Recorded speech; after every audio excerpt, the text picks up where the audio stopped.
So there's been a lot of criticisms about the Chris Chibnall era, the Jodie Whittaker era of Doctor Who, and a lot of them are actually quite legitimate. A lot of it stems from personal preferences for how you want to watch your Doctor Who, how you want to watch your media.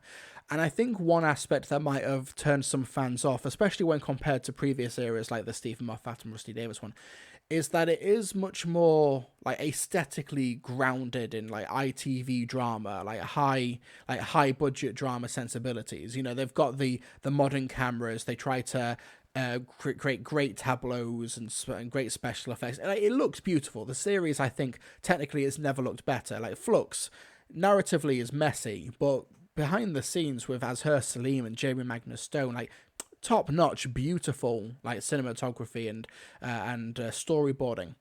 But there's something about the Chibnall era where I think it is trying to be a grounded sci-fi drama.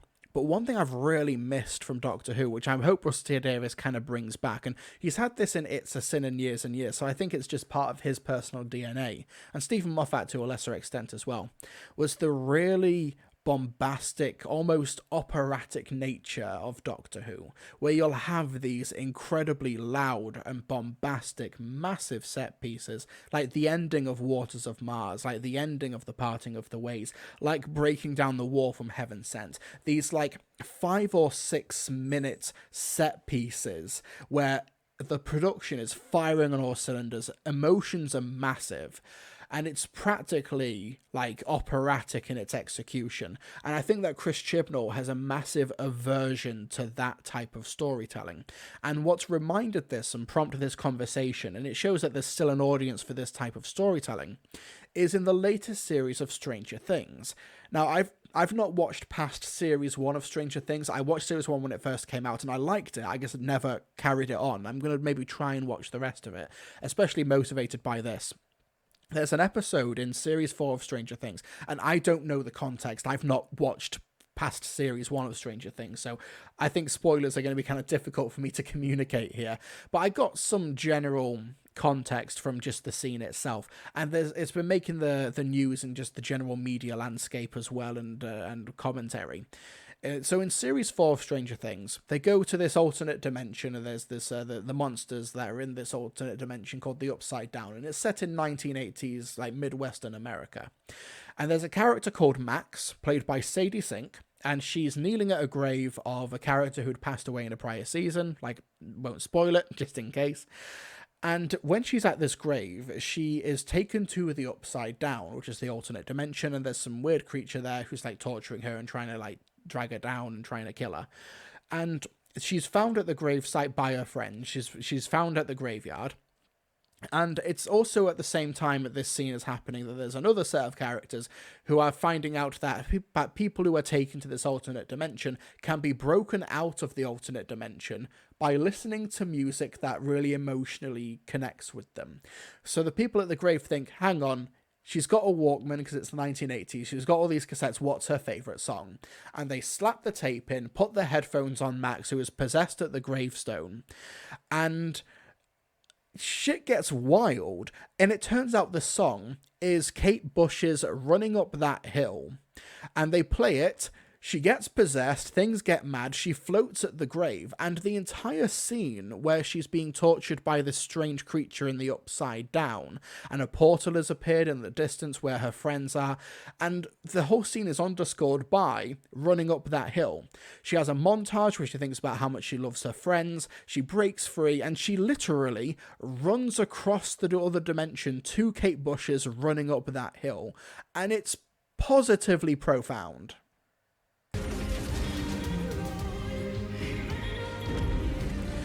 I won't play much because of copyright stuff, but it's so audacious in its on-the-nose execution.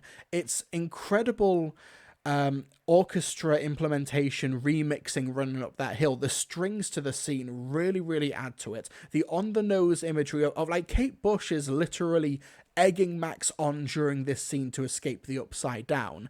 And then eventually she does, and that's the end of the episode. And then the credits roll to like a piano rendition of Running Up That Hill. And the way people have responded to this clip, which takes place at the end of episode 4 of series 4 of Stranger Things, has actually prompted running up that hill to be back in the UK charts, at least in the top 10. I think it's number 8 in the UK charts right now.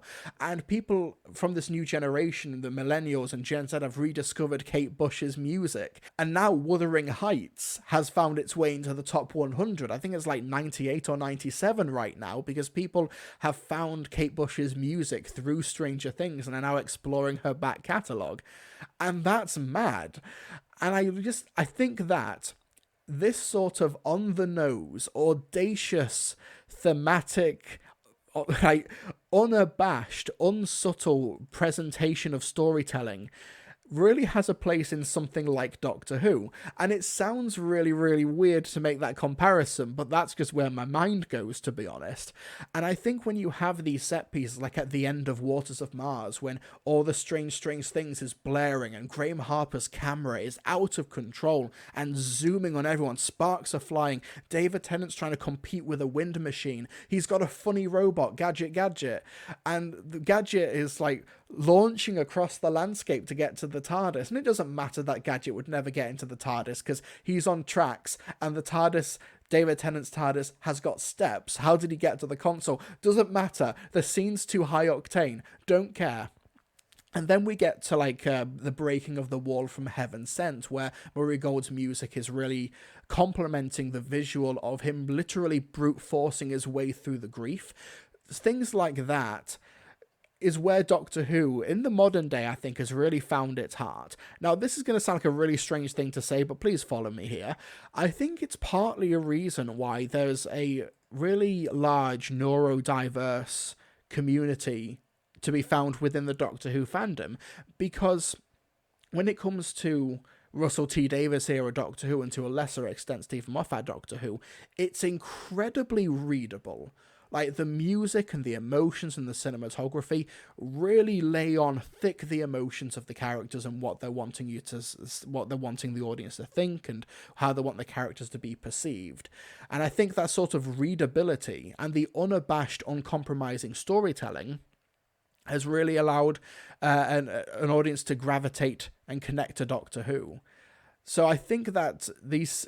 Alex L, that scene from Waters of Mars is my favourite thing in All New Who, just astonishing. It is. It's a reason why The Breaking of the Wall and Time Lord Victorious are my number 1 and 2 moments from Doctor Who's revival. It's something that the classic era doesn't really have. It's just not how TV was made back in the 1960s, 70s, and 80s. It's just a different format.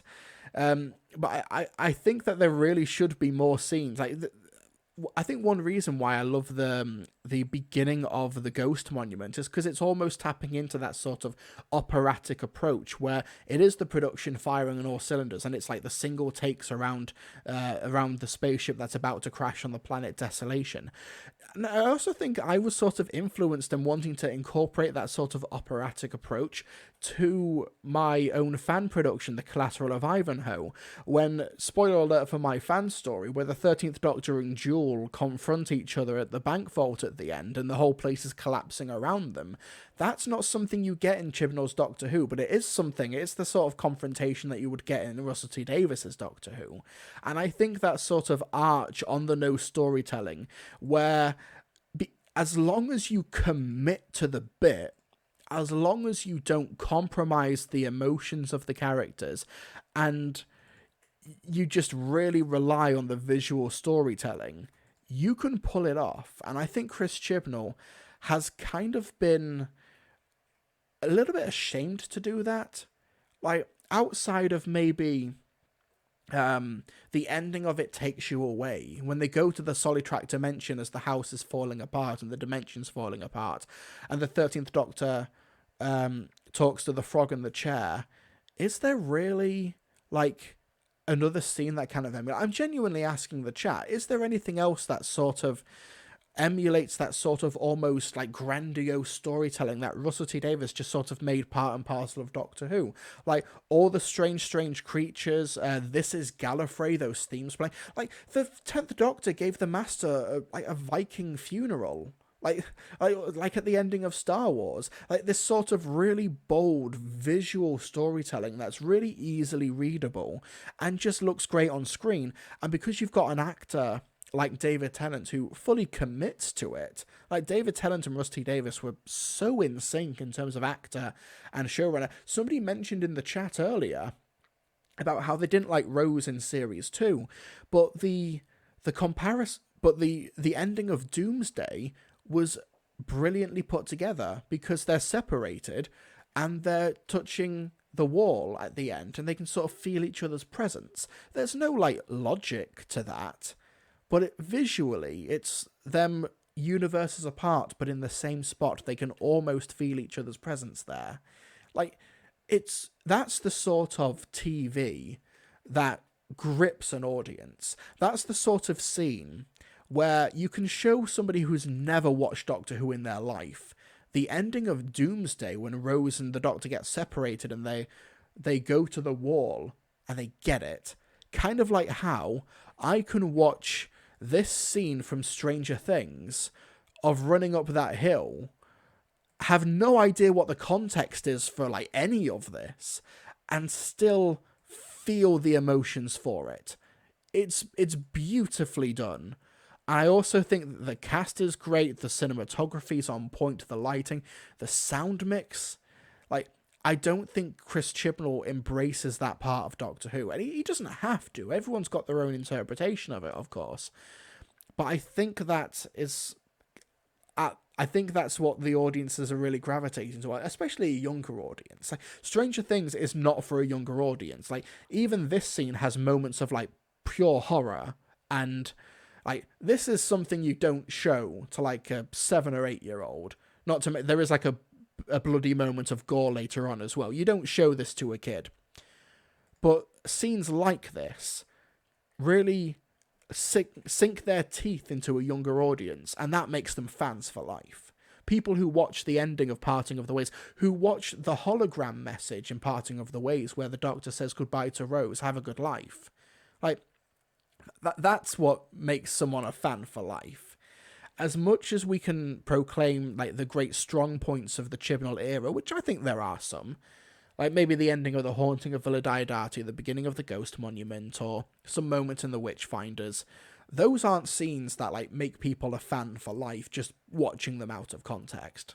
Whereas scenes like this in Stranger Things absolutely do that. Just watching this scene has made me want to go back and watch Stranger Things. Robert McGinn, which song do you think would work for an epic Doctor Who moment? Anything Murray Gold, but I don't know, because this is a case of, I always forget the term of this, when it's music in the actual show itself. The go-to example is in Shaun of the Dead when Don't Stop Me Now is actually playing on the jukebox during the action scene. What's it called? Chat, you know this. You got this. Diegetic. Thank you, Alex Rooney and Harvey in the chat. Diegetic. I don't think there's there could be. I think that there's... it would depend on the context, but I don't think there's a context in Doctor Who that's easily replicatable, where diegetic music would be able to create a moment like they have done in Stranger Things. But definitely in terms of non-diegetic music, where they could use a licensed track. I don't think maybe the ending of The Sound of Drums, like, here come the drums, here come the drums. Maybe not that. I don't know. But Harry says Toxic in the End of the World. Yeah, kind of like that. But yeah, there is an audacity to In the End of the World when the Doctor's fighting the control panel and Britney Spears is playing on the jukebox. That's kind of admirable. And the scene was meant to be way more ambitious. The scene was meant to be way more ambitious where platform... no, it's not platform 1. Is it platform 1? No. Yeah, it is platform 1. Where platform 1 would tilt on its side and then Rose would be on the glass window as if it was the floor, like in Jurassic Park 2. But the budget did not allow for that. But yeah, Will Thomas, Vincent and the Doctor. Yeah, it's kind of diegetic because it's playing on like a tape deck outside. But yeah, I think that Doctor Who, moving forward, needs to be unafraid to take these massive emotional swings. And Russell T Davies has done this for It's a Sin, where they'll have the characters just actually talk to the camera and say, I just want to be happy. Where they'll have these almost operatic set pieces. And it, like in years and years, he'll take big, massive emotional swings, which sometimes you can really, really falter with them. But when they hit, you'll get scenes like Stranger Things running up that hill, where you've got Max literally running through the landscape of an alien dimension to Kate Bush running up that hill. And it captivates an entire generation of fans to the extent where it makes Kate Bush popular again in the 2020s. But yeah, I don't think it has to be diegetic music in Doctor Who, but it has to be like really big up the sound mix, make the imagery like really, really like visually arresting and effective. And that's not to say like Chibnall and the directors for Flux and for series 11 and 12 thought, nah, let's make this imagery boring. But this, yeah, you get what I mean? Like, you have to like bump it up a notch. Matter, it's like the Matrix scene in The Timeless Children. That's a really good counterexample because the imagery's there, but it is sort of, the sound mix isn't really doing it that many favors, and it is just a monologue. It kind of needs to be a little bit bigger. Maybe the scene in Survivors of the Flux when the Doctor and Tecteun are just arguing with each other on that ship. Maybe they should have like made mind contact with each other and been really, really big with it. You know, mind fighting or something. I don't know. Like they're flying around in a city, like at the end of Matrix Revolutions. Russell Jetson, that's the thing I always found with this era. I just keep waiting for it to go off. Yeah, and it never really does. It's why I love scenes like in War of the Sontarans when the big battle happens. I think that's really cool. John Luke and Mr. Silas says, could we make the bit where Tecteun gets killed more grand? Oh yeah, that's so understated. Like, it's almost a blink and you miss it. Rob McGinn, is there a song by Queen or David Bowie that would work for an epic moment with Doctor Who? Oh yeah, Under Pressure. I think Under Pressure would make a great like Doctor Who anthem. Oh, actually, this is a good example, going through the Doctor Who Series 13 trailer. This moment where she uses the sonic screwdriver to parley with the Sontarans, I think this is a rare moment of profound visual storytelling. Like, the Doctor didn't have to do this logistically for the story, but this is really strong imagery. The soundscape is great. That's a moment where the story jumps up a notch. I just wish that there was more to it. Like the ending of Village of the Angels as well, when the Doctor gets transformed into an angel. Logistically for the story, all that has to happen is that she's taken prisoner and taken to Division, but it bumps it up a notch by turning her into a weeping angel, which isn't needed for the plot, but visually it's arresting.